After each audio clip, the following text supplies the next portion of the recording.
چې په سوات کې 19 کسان 2.5-3 غنټې په انتظار وو چې هلیکاپټر براشي مدد براشي او سیلاب یوړل 19 کسان د یو کور اوف څومره درد دی یار واړه بچیم پکې دي زنانم پکې دي سړیم پکې دي والله افسوس راغی 2022 کې د قرنګي شوی او یو وخت داسې راغی چې د وزیر اعظم صاحب کله چا خور ګیره وا نیمه غنټه کې هلیکاپټر رسیدلې دی هغه بوتلې ده نیمه غنټه کې 15 هلیکاپټرې په پاکستان کې صرف د ریسکیو د پاره دي څومره جی 15 هلیکاپټرې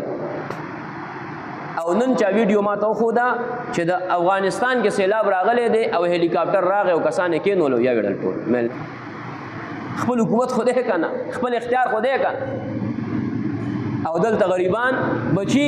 مور ته ګوري بچی پلار ته ګوري چې پلار مې بچ کوي او مور مې بچي وای کنه مور چې ژوندۍ ده ما ته ولا څوک څه وای زما به مور له خود شپې خوب نه ورځي چې بچي بے قرار وي چې بچي بیماری مور ته شپې خوب نه ورځي او د هغې د سترګو مخامخ لګیا دی بچي لګیا دی اوبه وړي سیلاب وړي اپلار چې دومره خواریانو محنتونو باندې دا بچی سره خواري او محنت او دومره هغه د دې سترګو مخامخ ماشومان یوړل زنانه یوړې سړي 19 کسان لاړل کلیوال چغې وخی چغې خدای قلوب چغې وخی خدای هم تباہ برباد کوي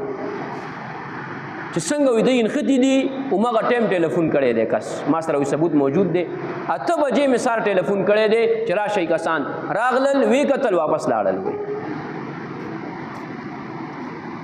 دا زمونږ حل زما سره ثبوت پروت دی چې نشي کولای تنخواګان ویلی صرف تنخواګانو ته ناسې یاره خدای پاک یو تباہ برباد کړه شل ته رستا او تلاسته لاړو راغلي ټوکې خطرندې والې دلته کې ولاړو تماشې وکړه 19 کسانو په 8 بجې دې تماري کړله په غیر چالې نه دا خسکې دې ګرچې دې چې په ما باندې باندې کیمرانو روډ بندو دا روډ روډ بندو دا راغلي ټوکې خطرندې والې دلته کې ولاړو تماشې وکړه 19 کسانو تماشې وکړه واپس وتښتېدل دا زمونږ ملک پاکستان دی او دا زمونږ د مسلمان وینه دومره سپکه ده ښه د مسلمان وینه داسې لارو کې تویږي او بله ویډیو هغه ماشوم دی توتی تی روک شوی دی توبه خدای پاک دا مسلمان دی دا انسانیت دی توتی تی روک شوی دی او لږ رنګ نه لږ ښه دی جي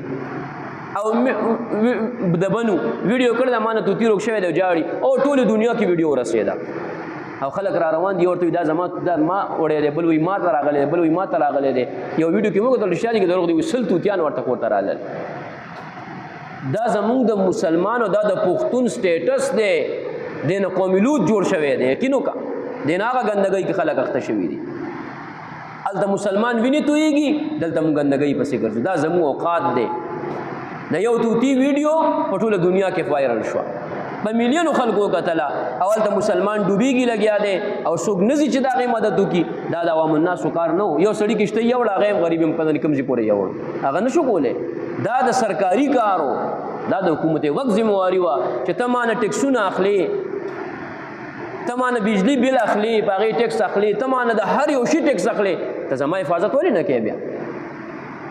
زه د شپې آزاد نشم ګرځېدی زه د ماښام نه پس آزاد نشم ګرځېدی زه سهار کې آزاد نشم ګرځېدی هر ځای کې ما ته خطره ده ما ته غلان راځي ما وجني زه په جومات کې محفوظ نه یم زه په مدرسه کې محفوظ نه یم زه په لاره کوڅه او بازار کې محفوظ نه یم یقین وکړه که موږ محفوظ والله د سخت زړه مې خفه شو په دې خبره مې دا څنګه یار دومره والله نه پوهېږو په دې باندې نو خپل مفاداتو لپاره به دنیا بله باندې واړو او د مسلمان وینه دومره ارزانه ده لاړ 19 کسان یار دا ډېر لوی خبره یو ماشوم نه دی یو سړی نه دی یو ښځه نه ده 19 کسان هغه قیامت تاسو د یاد دی چې زمونږ دلته په بونډۍ کې هغه مزده پرېوتې وه هغه قیامت در نه هیر دی یقین وکړه چې که خپلو که پردی و ټول کلیوالو جړل ټول کلیوالو باندې خفګان او هغه د یو خاندان هم نه و د جدا جدا خاندانونو دا د یو کورنۍ خلک و یار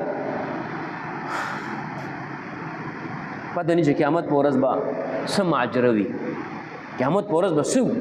وي د الله کریم به چې دومره غصه وي دا خو بس نه وي که نه یار دا خو به داسې نه وي که نه ولاړم خفه شي په دې باندې